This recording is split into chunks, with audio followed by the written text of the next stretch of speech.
When Danielle McGahey plays for her adopted country Canada in the 2024 Women's T20 World Cup qualifiers in Bangladesh, she will make history as the first transgender cricketer to compete in an international competition.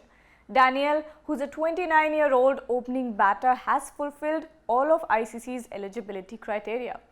Danielle, who has emigrated from Australia to take up the sport in Canada in 2022, medically transitioned to a woman in May 2021.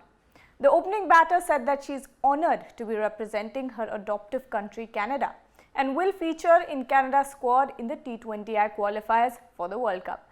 Danielle, in order to be eligible for competing in an ICC tournament, had to prove that the concentration of testosterone in her serum has been less than 5 nanomole continuously for a period of at least 12 months, and that she is ready and willing to be able to continue and keep it below that level for as long as she continues to compete. The ICC rules also state that male to female trans players must provide a written and signed declaration in a form satisfactory to the designated medical officer to confirm that the player's gender identity is female.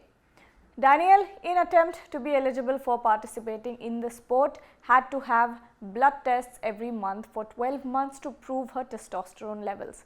The announcement of Danielle's inclusion comes after multiple sports including athletics, rugby, cycling and swimming banned transgender players or transgender athletes from taking part in women's sports. The ban received both positive and negative reactions from the sporting communities.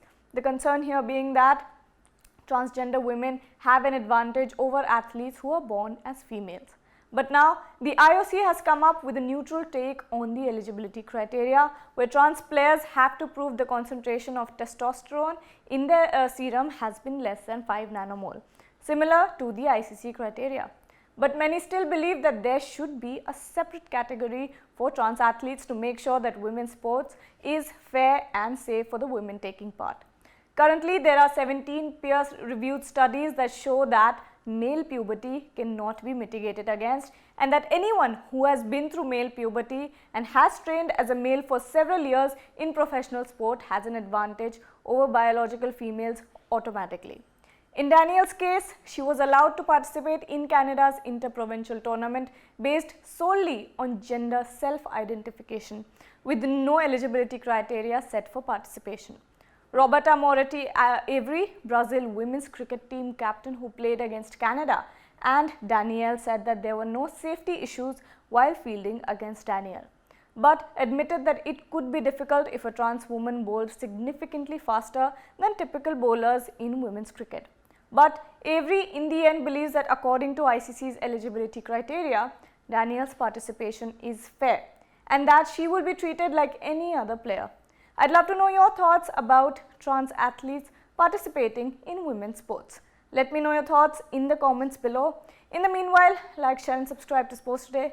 For more such content, tap the bell icon so you know when we're live, and don't forget to download the Sports app.